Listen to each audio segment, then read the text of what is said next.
Stand with me as we pray again for God's word as it is declared. I still remember my father running into our house. My father loved the garden. And I remember him running in. I can still hear him saying, "Annie, the corn is up." He would say, "Ann, the potatoes are up." That was always exciting for my father. And that the carrots are poking through the ground. And that's how I see this series, the stewardship series. It's seed messages.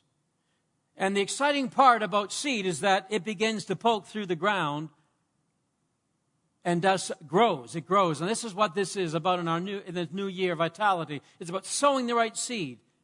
Stewardship is about getting things in proper order, and it really is seeds. And then they get watered, and then they come through the ground.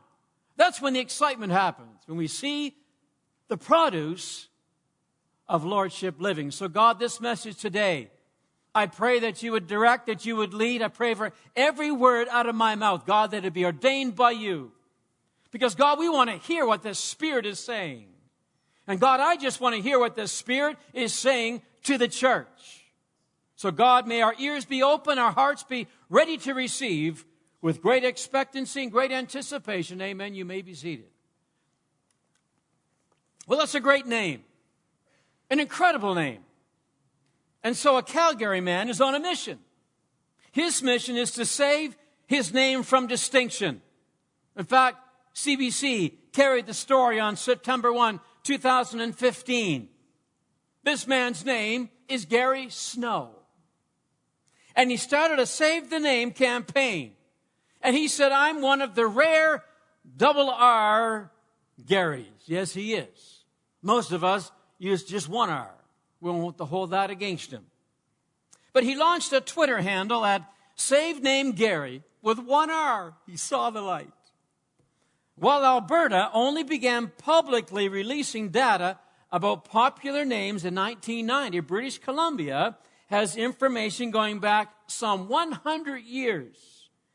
And so our British Columbia database says that the name Gary had its heyday in 1954, and I came along in 1956, with 298 children in 1954 given that name.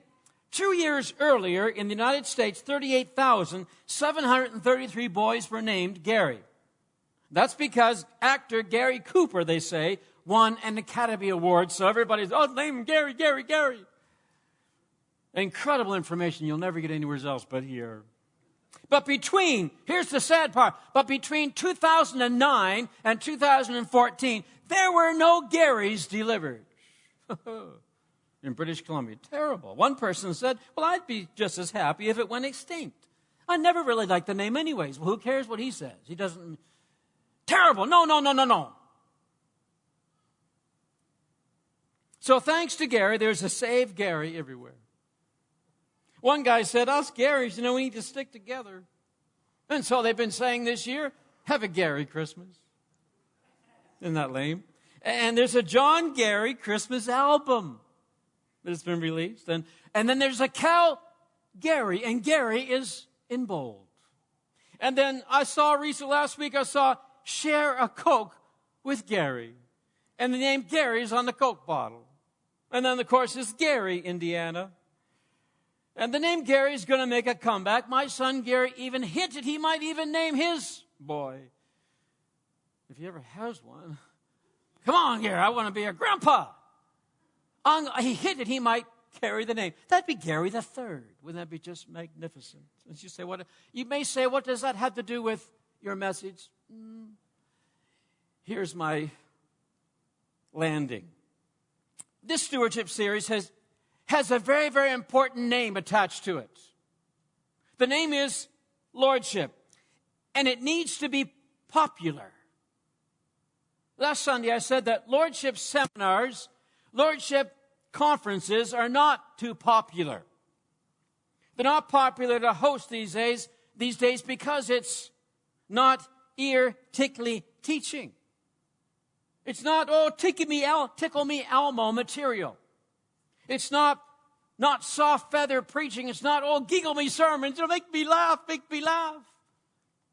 And we love conferences. We like conferences that do that too. It make me feel good all over. And we need that too. I know that. But it's not always appealing to somehow just have a series of messages on stewardship, lordship. And I'll tell you why it's not popular. It's because it's collision teaching. That's why. It's head-on collision with our kingdom. It's spirit colliding with flesh. It's word colliding with our world. And even my own flesh would rather preach something different.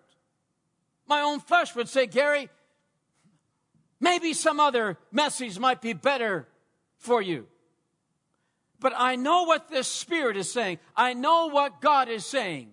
I know what the Lord wants to say to the church, our church and every church in this day, because I'm seeing a lot of people professing, saying one thing, but not really living the lordship life.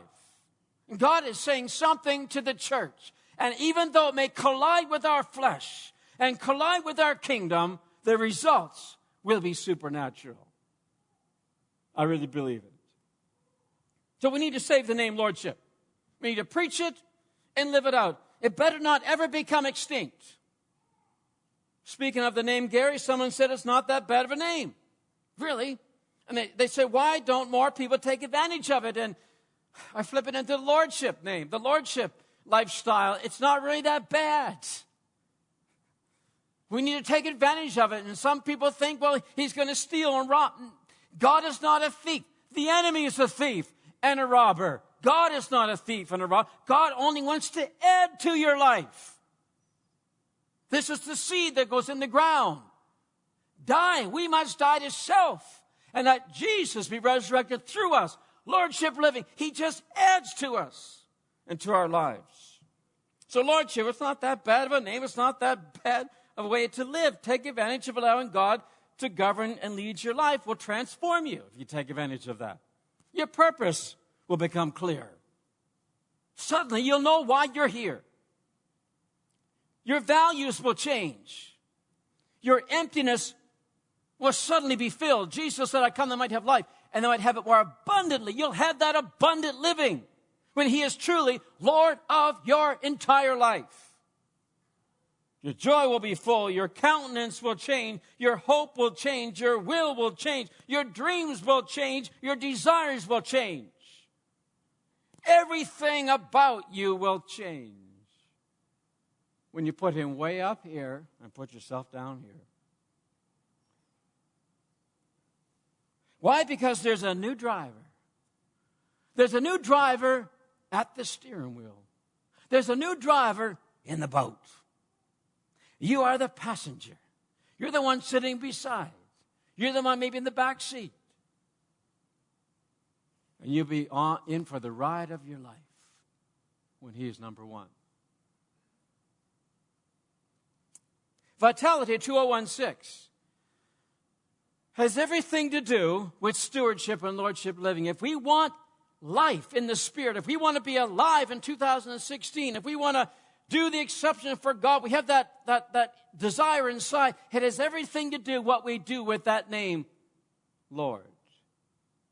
And so far we defined what is lordship. Then I gave you some PowerPoints. When Jesus is truly Lord of your life, it will settle the issue of position. You'll know where Jesus is, and you'll know where you're at. That's one PowerPoint. And then I also gave you the PowerPoint. It will settle the issue of permission. That Jesus really has a right to your life. And you will acknowledge that. He has a right to pry. He has a right to delve in and tell me what I'm doing right and tell me what I'm doing wrong. Last Sunday, I presented this PowerPoint that surrender to lordship settles the issue of profession. We didn't finish it last week, so I want to continue it today. But last week, we looked at the Sermon on the Mount teaching from Matthew 7 21 to 28. In Luke chapter 6, 46 to 49. And we looked at Jesus being surprised. He was surprised. He looked at people and he said, I don't understand it. He said, why do you keep calling me Lord, Lord, and not do as I asked? It makes no sense to me why you run around saying, Lord, Lord, Lord, Master, Master, Master, but you don't do what I told you to do. I'm surprised. The second group that we said we were surprised were the people. Because Jesus said, depart, I don't know you. Oh, they were just bug-eyed. What do you mean, depart from me, I don't know you? But Lord, did not we do some things in your name? Were we active? Weren't there words coming out of our mouths? And Jesus was saying it's not about activity. It's not about doing. It's not about works. It's not about words. It's about lordship. What have you done with lordship? So we pick up from there today. There are three classes of people today. Number one, there are those who neither call God Lord, nor do they do the things that he says. They're basically ignorant people. They just do not, they're unlearned people. They just don't know. And those are the people that Jesus has told us we need to reach. They live in our city. They don't know him as Lord. And therefore, naturally, they wouldn't follow him. Second group of people is those who call God Lord, but do not do the things he says. They are hypocrites because they know better. Third group of people are those who call God Lord and they actually do the things he says. They are obedient people and they are blessed people. So now let's go back to a text that we read last Sunday. Pick up from, last Sunday we looked at Matthew chapter 7, verses 21 to 23. This morning we're going to go down a little further, verses 24 to 28. Therefore, everyone who hears these words of mine and puts them into practice is like a wise man who built his house on the rock. The rain came down, and the streams rose, and the winds blew and beat against that house. Yet it did not fall because its foundation was on the rock. But everyone who hears these words of mine and does not put them into practice is like a foolish man who built his house on the sand. The rain came down, the streams rose, and the wind blew and beat against that house, and it fell with a great crash. When Jesus had finished saying these things, the crowds were amazed at his teaching, because he taught as one who, number one, had authority, and not as their teachers of the law. Jesus. There was nothing average about him. Nothing. He spoke with great authority because he was authority. He was not as any other teacher because he was God. Jesus came from heaven. Philippians 2, Paul explains it. Well, he gave up all his splendor, gave up all his glory, came down, dwelt among us. And his plans are that we receive him as Lord of our lives, and then he would in turn take us back. That's what John 14 says. Don't let your heart be troubled. You believe in God, believe also in me. In my Father's house are many mansions. Where I am, there you may be also. So he wants to bring us back to heaven. So his kingdom was not of this earth. And he invites us to live here with a heavenly kingdom mindset. That's not always easy. We're to live here, but not have a earthly kingdom mindset. So we should not be walking lead-footed, but we should be walking on our tippy toes, soft, soft. You know how you tiptoe around the house when someone's sleeping? Don't wake them up. That's how we kind of got to live here. We're not going to be here forever. Don't walk lead-footed, heavy-footed, but tippy-toe, walk softly because lest you do not become entangled in this world. Live for self. And live like you'll be here forever. James says your life is really like a vapor. Your life is really like a fog. Here today, gone tomorrow. Doesn't matter how many years you live. It's going to be short compared to eternity. And we're invited to have our treasures up here. Not here.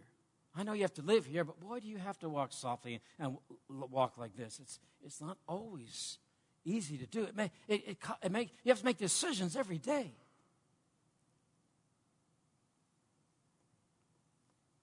And so after Jesus tells us that we need to act upon what he says and tells us to do in Matthew 7:21, he gives us two illustrations to drive this message home. And it's a great illustration. Jesus was a carpenter. He understood building, and he knew about codes and stuff. And both these builders, they heard the word. Both these builders had the opportunity to do what is right. Both these builders had a choice as to where and how to build their home. They knew the code requirements. One was a good steward, we could say. One was a bad steward. One person built his house on the rock, and the other chose to build his house on the sand. This story we tell little children in kids' church and Sunday school, they used to call it when I was a child. Flannel board stuff, flannel graft or flannel board, I remember the stories as a child. Yeah. You know the song? Anyone know it like I do? I got to remember how it goes now. The wise man built his house upon the rock. If you know it, join in with me. It's nothing like singing together. The wise man built his house upon the rock. The wise man built his house upon the rock. The wise man built his house upon the rock. Came tumbling down. Forgot for a second. Thank you for carrying it for me. The rain came down and the floods came up. The rains came down and the floods came up. The rains came down and the floods came up. And the house on the rock stood firm.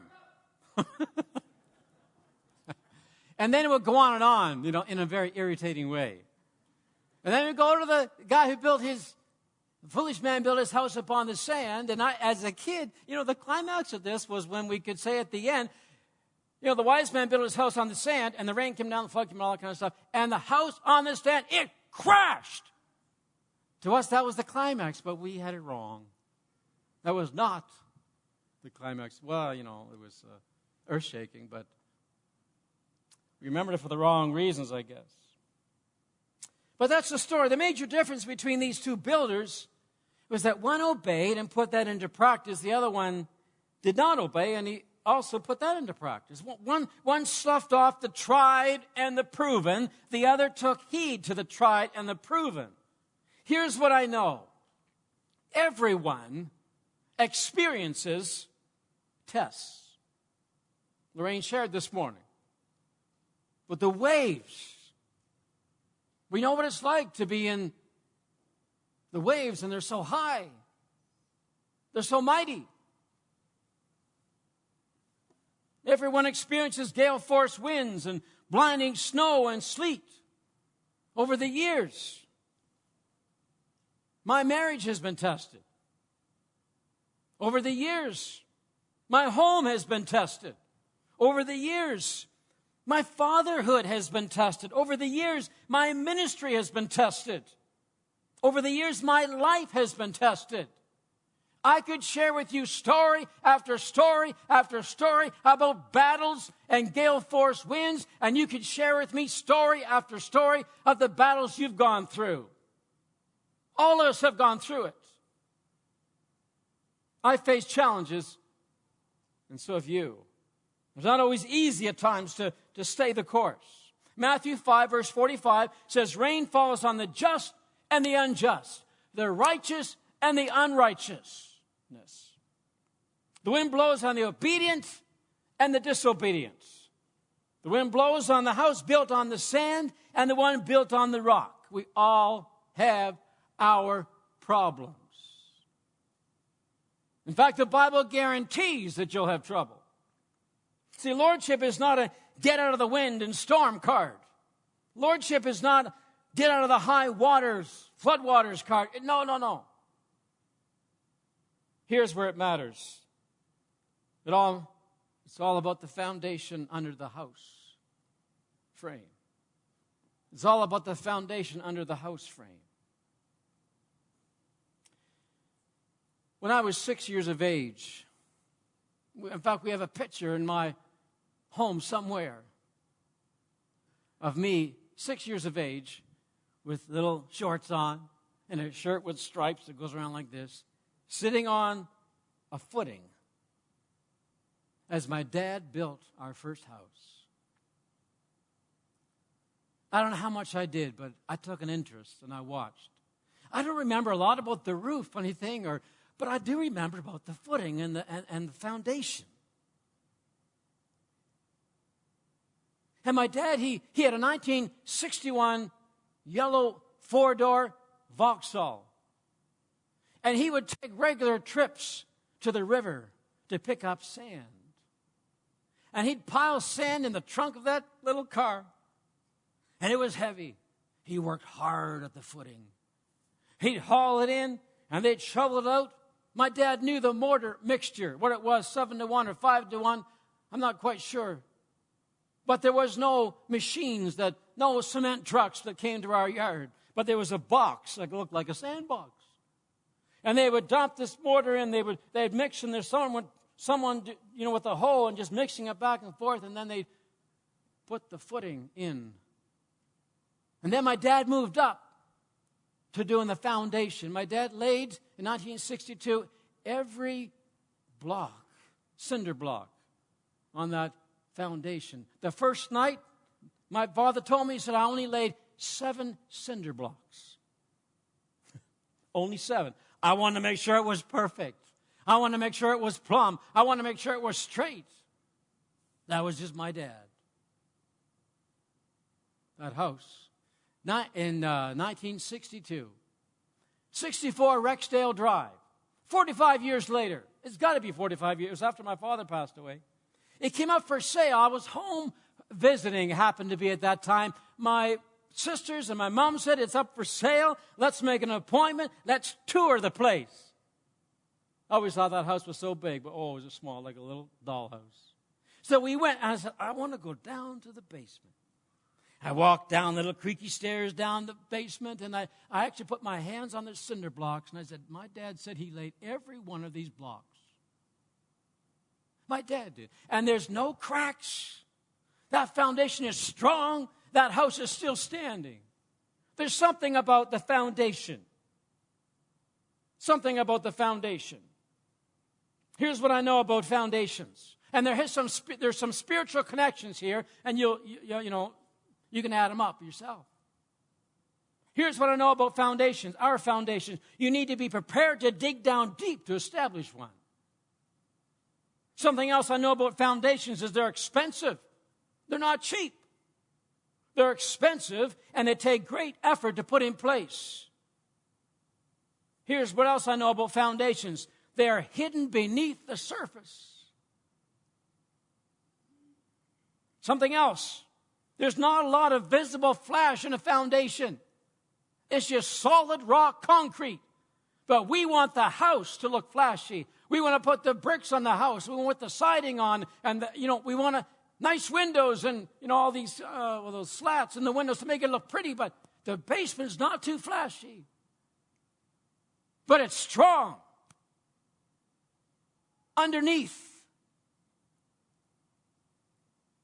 If you cheap out on establishing a good foundation, the tests and the storms will reveal flaws. There's 2 houses in Thompson right now, Manitoba, that are like this. They're turned into each other. It's kind of look at it. What? Yes. I don't know what happened. They just kind of started doing this.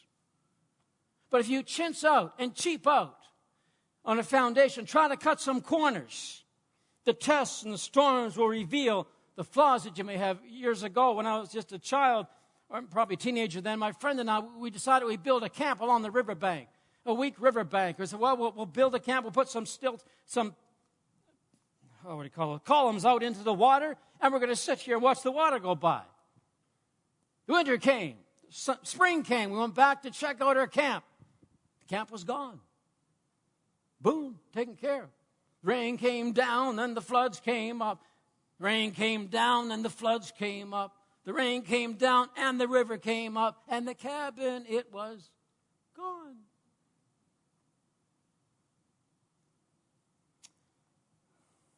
The wise man built his house on the rock. That was his footing. That was his foundation. It was solid. The foolish man could care nothing about a proper foundation. He was kind of like into sand castle building mentality. When I was a young teenager, maybe 12 or 13 years of age, I used to help a contractor, building home contractor, build homes. I was probably 12 or 13 years of age. It was for a company named Clarence Johnson and Son. And his favorite line was this: whenever we're working, building something, it'll last until we're out of here. That was his favorite line. It'll last till we're out of here. And when I go home, I do drive by them once in a while, and I still shudder by looking at these houses we put up. It'll last till we're out of here. The rain came down. The water came up. The wind blew and beat at both of these homes.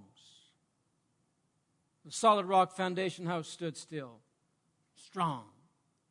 But the sand shifting foundation house, it fell. And Jesus said, the wise man is the one who is obedient. He hears and he puts into practice. The foolish man is the one who is disobedient. He hears and does not put it into practice. And the unfolding of life, as life goes on, as life is lived, will always prove who has been wise and who has been foolish.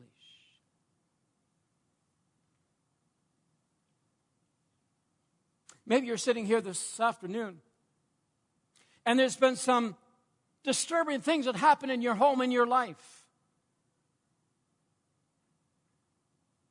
And maybe it's revealing to you that, well, I have not built my house on a solid, firm foundation.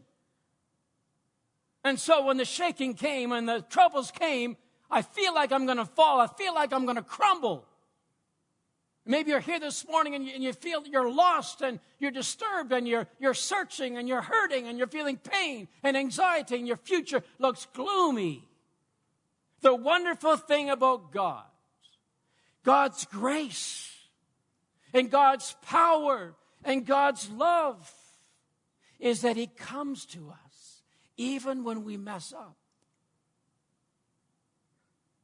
And so when the storms hit our sand-built foundation and a home falls, He's there to help us build a new home on a solid foundation which will stand. He doesn't leave us sitting in our house of ruins, sifting through the sands of poor choices.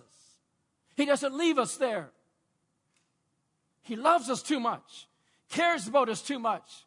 His rescue operation still kicks in.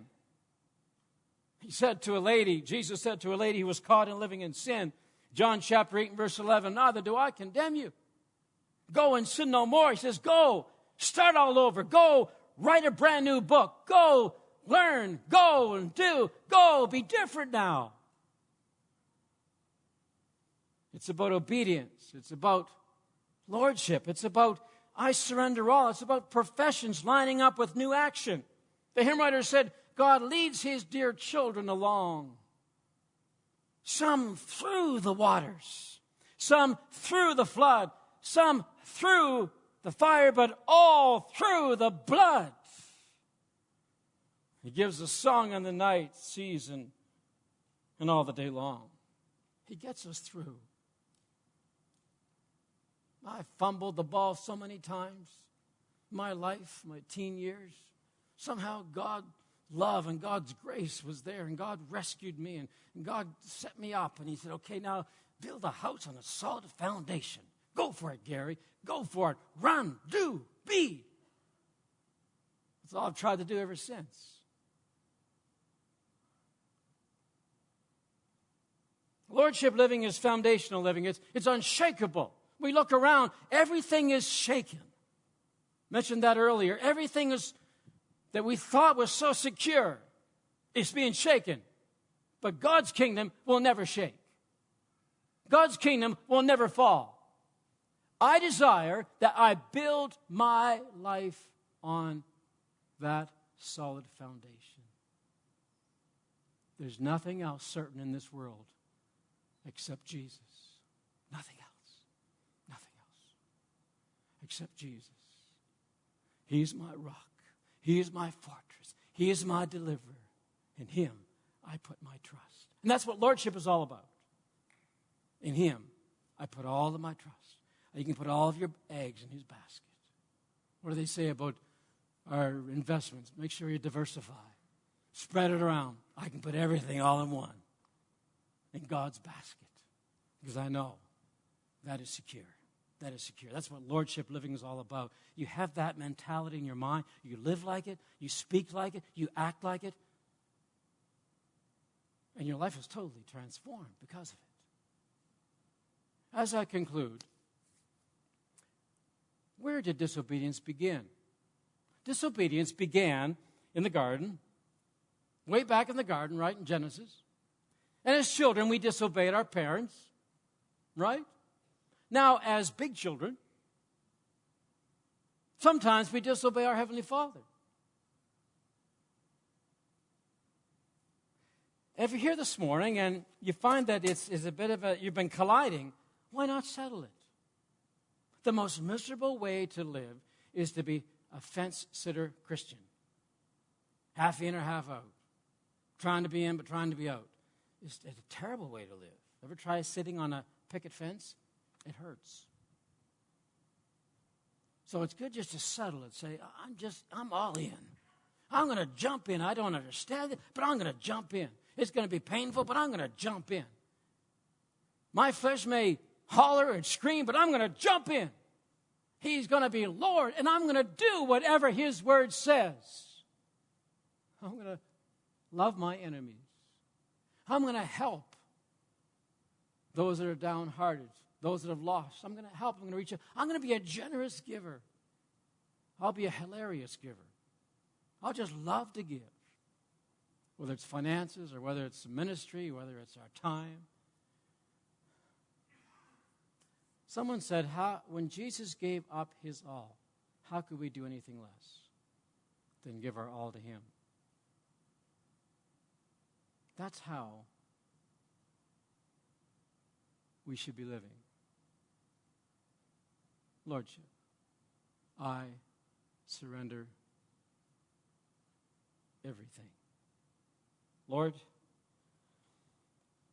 thank You today for Your word, which is quick and powerful. Lord, all we have to do is read the red letters as we've been reading today and last Sunday. And then we come face to face with us and ourselves and how we're living. What are we doing as a result? And Lord, my prayer is nothing I desire any more than to have You put a stamp of approval on our lives. And God, I pray that as we walk through this new year, and our theme is Vitality 2016, and if we're going to be conscious as a leadership regarding vitality in this new year, we've got to touch on stewardship and lordship, and I surrender all, and it's all part of the package. If we do that, we will have life in our spirit, life in our Christian experience. There will be vitality. So, Lord, it's like planting seeds. I recognize in the springtime, the plant's going to come through. It's going to blossom. It's going to produce fruit. And there's going to be rejoicing, even though we may go through some battles and some high waves and tough times. When you're the driver, it makes it so much easier. If you're here this afternoon and you'd like someone to pray for you, just join us at the front. We'll be glad to lift your need up before our Heavenly Father. Stand with me as we sing.